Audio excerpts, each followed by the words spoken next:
Good morning, and welcome to another session of Read Aloud with the Reading Lady. Today I'm going to read a book to you that was already introduced to you in your classes in the last few weeks, and it is Malala's Magic Pencil.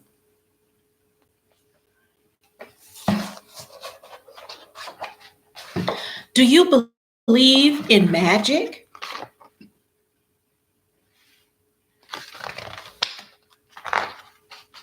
When I was younger, I used to watch a TV show about a boy who had a magic pencil. If he was hungry, he drew a bowl of curry and it appeared. If he and his friends were in danger, he drew a police officer. The boy was a little hero, always protecting people who needed help. How I wanted a magic pencil too. So I'm wondering, if Malala had a magic pencil, what do you think she's going to do with it? If I had a magic pencil, I would use it to put a lock on my door so my brothers couldn't bother me. Stop time so I could sleep an extra hour every morning. Erase the smell of the trash dump by our house.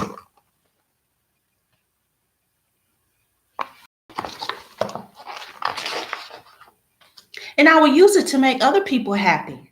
I would draw the most beautiful dresses in the world for my mother, the best buildings in the valley for my father, so he can open many schools where children could learn, balls so my brothers and I no longer had to play with an old sock stuck with rubbish.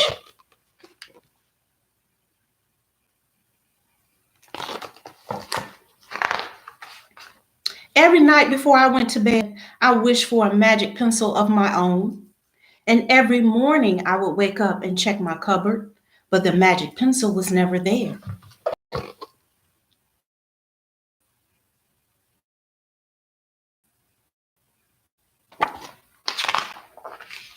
One day I was throwing away potato peels and eggshells at the dump.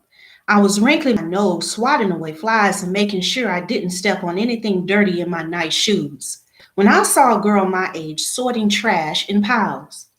Nearby, boys were fishing for metal scraps using magnets on strips.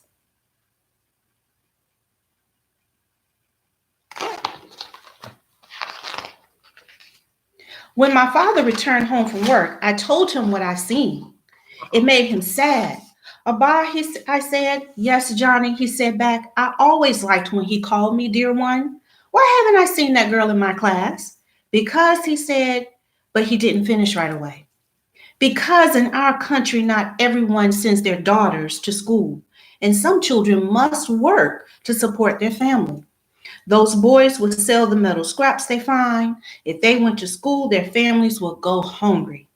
School was my favorite place, but I had never considered myself lucky to be able to go.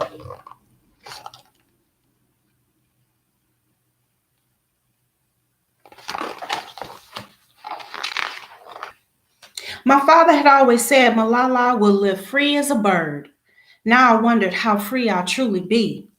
That night I thought about families who didn't have enough food, and the girl who couldn't go to school, and even about how when I was older, I would be expected to cook and clean for my brothers because where I come from, many girls weren't allowed to do what they dreamed of.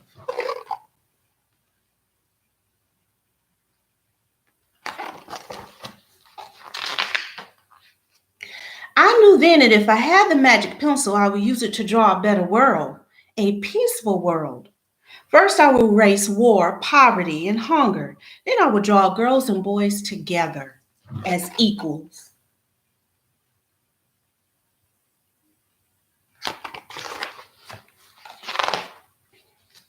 Over the next few years, instead of wishing for a magic pencil every night, I worked hard in school every day. I wanted to be one of the top students in my class.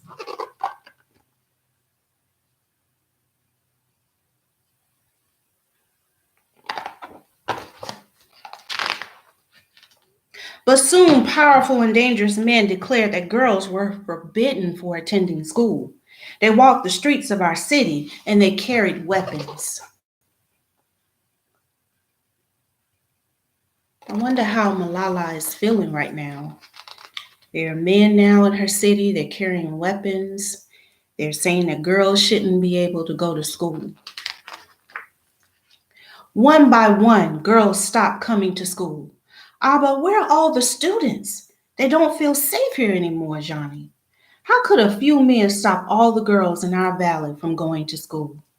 If more people knew what was happening to us, I thought they might help.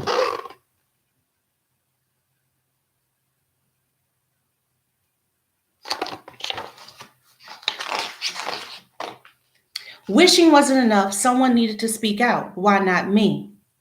I wrote about what it felt like to be scared to walk to school and how some of my friends moved away because of the threat they faced in our city. I wrote about how much I loved school and how proud I was to wear my uniform.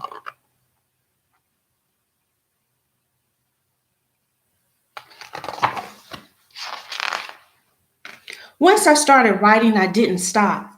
I wrote speeches and traveled around my country sharing my story. I even talked to a reporter from a famous international newspaper. People actually wanted to learn about my life. I spoke for all the girls in my valley who couldn't speak for themselves.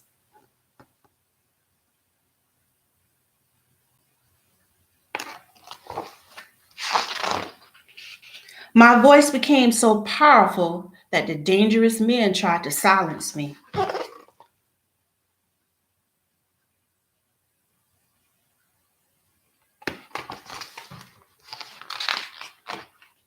And now my voice is louder than ever. Louder because people have joined me, and together we make a chorus, standing up for what we believe. We raise our voices for those in need, help people in danger, even if they are an ocean away, and think of the world as a family.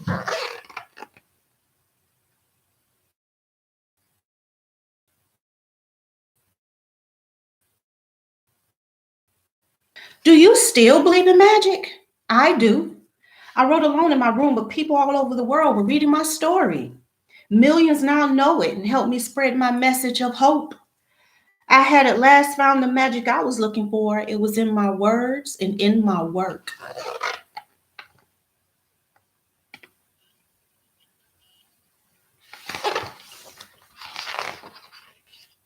I am Malala. I've always wished I could make the world a more peaceful place, and every day I work to make my wish come true. One child, one teacher, one book, and one pen can change the world. I'm going to read that last part again because that really resonates with me. One child, one teacher, one book, and one pen can change the world. If you had a magic pencil, what would you do with it? Thank you for joining me again for another Read Aloud with the Reading Lady. Be safe and remember to wash your hands.